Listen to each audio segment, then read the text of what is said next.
And let's now shift our attention over to US as the latest is coming in from the caucuses. The results in the Iowa Democratic caucuses have been delayed and plunging the party into chaos. Now, reports suggest that technical failures have led to an inconsistency in the results. Rumors of all kinds of technical failures flew across the state, and representatives from the campaigns were talking with the Iowa Democratic Party.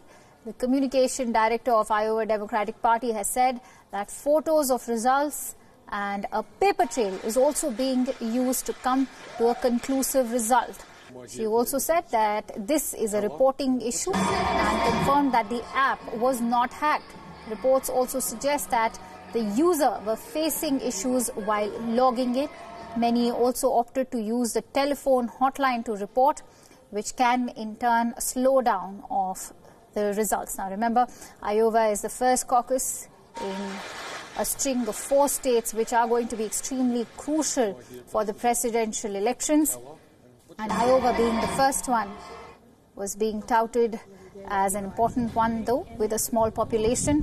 Bernie Sanders was reported to have an edge over other candidates like Pete Buttigieg, Elizabeth Warren and Joe Biden. So the Democratic and Republican caucuses are currently underway, but because Trump does not face any serious competition, all eyes are on the Democratic contenders this year, as we just spoke about them. Let's begin by understanding how Democrats pick their presidential candidate.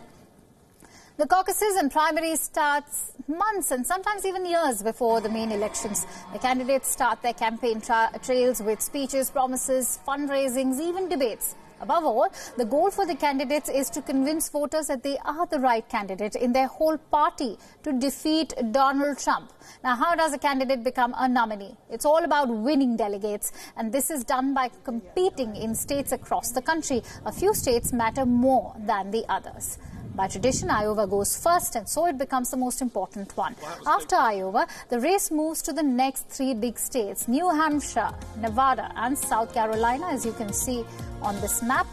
These 4 states, now including Iowa, are the key to winning nominations. They narrow down the competition and give the momentum to the key nominees. So the first caucus is a big opportunity for a candidate to pull away from the rest of the pack. Now, the key aim is to score delegates in state after state after state. There are nearly 4,000 delegates. Whichever candidate wins the most of the available delegates wins the nominations. But the primary contest is not likely to end with most delegates. If a rival has the campaign's resources and the money, they can stand in the radius and fight until the end. And so now that the Iowa caucuses have arrived, the 2020 election is officially upon the United States. Now, the layout of the possible winners from Iowa caucus: Vermont Senator Bernie Sanders is in a tight race, as you can see, with former Vice President Joe Biden. Elizabeth Warren and Pete Buttigieg are trailing behind with a close margin. All signs, energy polling, campaigning and debating point to a victory for the Vermont Senator Bernie Sanders at the Iowa caucus. Sanders has never really stopped running for president since he lost the nomination to Hillary Clinton back in the year 2016. He's popular with the working class voters and calls himself a democratic socialist. If Sanders wins Iowa, it's hard to see him losing New Hampshire 8 days later. Over to the former Vice President and a national frontrunner, Joe Biden. He has a legitimate chance to win. Thanks to former President Barack Obama, Biden maintains his strength with the African-American voters. Apart from campaigning, he has been pouring money into Iowa TV ads, backing his candidacy. He also served in the Senate for decades. Now, regardless of where he finishes in Iowa, Pete Buttigieg has cemented his status as the breakout star of the 2020 presidential campaign. He is the youngest mayor candidate in the race to the White House. Buttigieg seems to be in a similar spot to where Barack Obama was back in 2008, going into the Iowa caucus. He's shown massive promise as a candidate and already exceeded expectations. But Democratic voters still seem to be in a bit of a wait-and-see mode.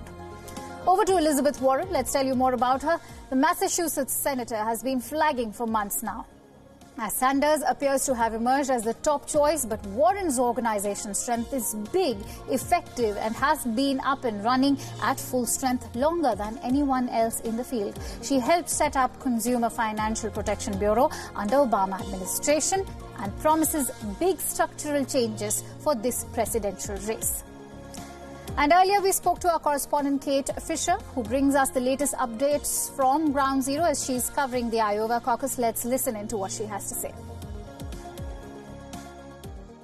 Yeah, that's right. And they have just begun. So all this talk that we've all been doing for weeks, if not months now, we'll actually find out who is going to be the favourite, who's in the lead, who is winning these caucuses very shortly. The doors opened at 7 p.m. local time here in Iowa, which is just about half an hour or so ago. It will take probably an hour or so for us to start getting the first results dribbling through, and there has been a real sense of excitement through Iowa because the race is so close. We've got these four front runners that you've been speaking about: former Vice President Joe Biden, Vermont Senator Bernie Sanders, who appears to have the edge on the most recent polls.